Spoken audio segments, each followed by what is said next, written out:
Hello everyone, welcome back to my channel. तो आज के वीडियो में हम देखने वाले हैं स्टैंडर्ड 10 हिंदी लोकवाणी पाठ 5वां अनोखे राष्ट्रपति। इस पाठ का स्वाध्याय, अभिव्यक्ति, भाषा बिंदु, उपयोजित लेखन, ये सारे क्वेश्चंस के आंसर आज हम इस वीडियो में देखने वाले। चलो तो फिर शुरू करते हैं। तो अब हम देखेंगे स्वाध्याय। सूचना के अनुसार कृतियाँ कीजिए।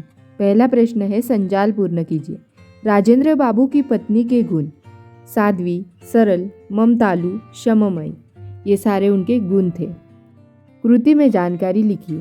राजेंद्र बाबू के चेहरे का वर्णन: घनी भुक्तियों के नीचे बड़ी आंखें, चौड़ा मुख व चौड़ा माथा, कुछ मोटे पर सुडौल ओठ, मुख के अनुपात में कुछ भारी नाक। तीसरा प्रश्न उत्तर लिखिए।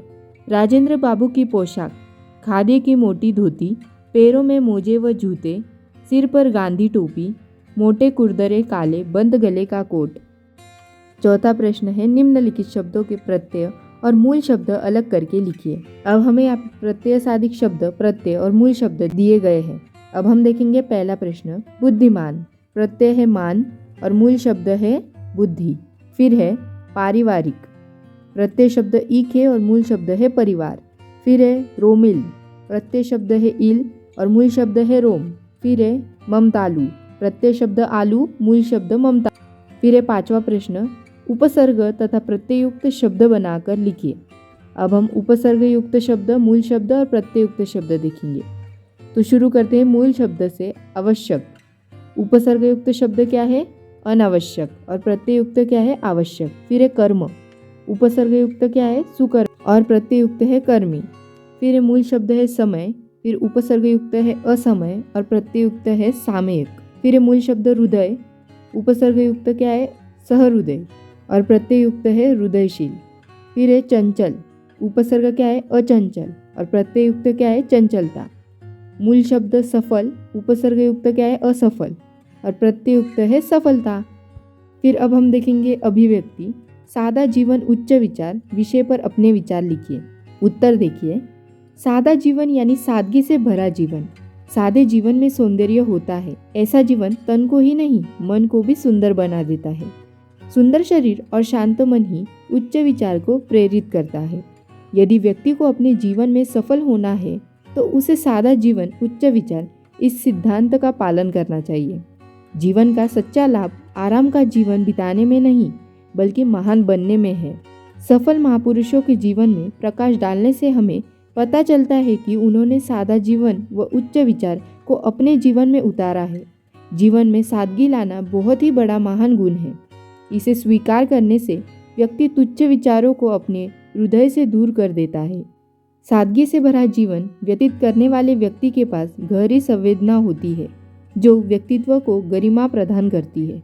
इसलिए व्यक्ति को सादा जीवन व उच्च विचार इस सिद्धांत को अपने जीवन में उतारना चाहिए। अब हम देखेंगे भाषा बिंदु।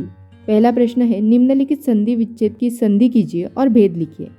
अब यहाँ पे हमें संधि विच्छेद, संधि शब्द और संधि भेद दिए हैं। अब हम देखेंगे संधि विच्छेद। दुर प्लस लब। संधि शब्द क्या होगा? दुर्लभ। और इसका भेद क्या होगा? विसर्ग संधि। फिर है महा प्लस आत्मा, महात्मा। भेद क्या आएगा? स्वर संधि। अन प्लस आसक्त, अनासक्त। भेद है स्वर संधि। अत प्लस चेतना, अंत चेतना। भेद है विसर्ग संधि। फिर है सम प्लस तोषः, संतोषः। भेद है व्यंजन संधि। फिर संधि विच्छेद क्या है? सदा प्लस एवः। संधि शब्द क्या आएगा? सदैव। और भेद क्या है? स्वर संधि।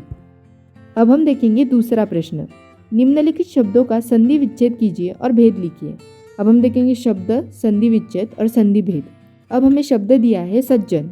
संधि विच्छेद क्या होगा? सत प्लस जन। कौन सा भेद आएगा? व्यंजन संधि। फिर शब्द है नमस्ते। विच्छेद क्या होगा? नम प्लस ते। फिर भेद क्या आएगा? विसर्ग संधि। शब्द क्या है अभी? स्वागत। विच्छेद क्या होगा? सु प्लस आगत और भेद आएगा स्वर संधि। फिर है दिग्दर्शक। विच्छेद होगा दिग प्लस दर्शक और भेद आएगा व्यंजन संधि। फिर शब्द है यद्यपि। विच्छेद होगा यदि प्लस अपि और भेद आएगा स्वर संधि। फिर शब्द आएगा दुस्साहस। विच्छेद क्या होगा? दु प्लस साहस और इसका भेद आएगा विसर्ग संधि। अब हम तीसरा प्रश्न देखेंगे। निम्नलिखित शब्दों का विच्छेद कीजिए और संधि भेद लिखिए। अब हमें यहाँ पे शब्द, संधि विच्छेद और संधि भेद दिया है। पहला शब्द है दिग्गज, दिग प्लस गज, भेद आएगा व्यंजन संधि। फिर शब्द है सप्ताह, विच्छेद होगा सप्त प्लस अह, भेद आएगा स्वर संधि। फिर शब्द है निश्चल, विच्छेद होगा नी प्लस चल और भेद आएगा विसर्ग संधि। फिर शब्द है भानुदय, विच्छेद होगा भानु प्लस उदय और संधि भेद होगा स्वर संधि। फिर शब्द है निसदेह, विच्छेद होगा नी प्लस सदेह और भेद आएगा विसर्ग संधि। फिर शब्द है सूर्यस्त, विच्छेद होगा सूर्य प्लस अस्त और संधि भेद आएगा स्वर संधि। अब हम देखेंगे उपयोजित लेखन। यदि मैं शिक्षक मंत्री होता, विषय पर लगभग 100 शब्दों में निबंध लिखिए। अब हम उत्तर देखेंगे। यदि मैं शिक्षण मंत्री होता, जीवन में शिक्षा का अत्यधिक महत्व है। शिक्षा के द्वारा व्यक्ति का मानसिक, सामाजिक, बौद्धिक व आर्थिक विकास होता है। शिक्षा मंत्रालय द्वारा देश के पाठ्यक्रम एवं शिक्षा प्रणाली पर ध्यान रखा जाता है। शिक्षा मंत्री शिक्षा मंत्रालय के प्रमुख होते हैं। देश में शिक्षा प्रणाली सुचारू रूप से कार्यान्वित हो रही है या नहीं, इस पर ध्यान एवं नियंत्रण रखने का कार्य शिक्षा मंत्री करते हैं। सचमुच शिक्षा मंत्री एक बहुत बड़ा महत्वपूर्ण पद है। मैं भी भविष्य में बड़ा होकर देश का शिक्षा मंत्री बनना चाहता हूँ या बनना चाहती हूँ। जब मैं शिक्षा मंत्री बनूंगी, तब मैं संपूर्ण देश में शिक्षा का कार्य सुचारू रूप से हो रहा है या नहीं, इस पर ध्यान रखूंगी। देश की संपूर्ण शिक्षा प्रणाली में एक रूपता लाने हेतु मैं सभी शिक्षा मंडलों का एकीकरण करूंगी, जिससे देश में एक ही प्रकार की शिक्षा प्रणाली सभी के साथ उपलब्ध हो सके। आज कई स्कूल एवं महाविद्यालय की हालत बहुत ही दयनीय है। कई स्कूलों में संसाधनों की कमी है। कई स्कूलों में छात्रों को बैठने के लिए कुर्सियों तथा पर्याप्त शैक्षणिक साधन भी नहीं है। कई स्कूलों में पर्याप्त मात्रा में शिक्षक उपलब्ध नहीं है। इन सारी समस्याओं को तुरंत सुलझाने के लिए मैं शिक्षा मंत्री होने के नाते एक समिति की स्थापना करूंगा।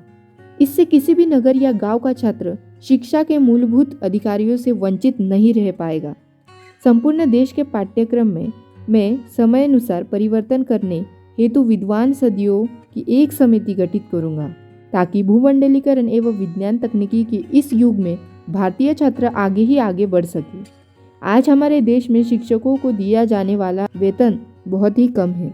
इसलिए मैं शिक्षकों के लिए एक नए वेतनमान प्रणाली की शुरुआत करूंगी, जिससे अच्छे से अच्छे उम्मीदवार शिक्षा क्षेत्र से जुड़कर ज्ञान के प्रचार प्रसार का पवित्र कार्य करने के लिए आगे आ सके। अब तो बस यही मेरा ध्येय है। इसे साकार करने के लिए सर्वप्रथम मुझे मन लगाकर पढ़ना होगा, फिर मैं अपने विचारों को वास्तविक रूप में परिवर्तन कर सकता हूँ। तो इस प्रकार हमने आज इस वीडियो में सारे प्रश्न के उत्तर देख लिए हैं। तो यहाँ पे हमारा इस पाठ का स्वाध्याय खत्म होता है।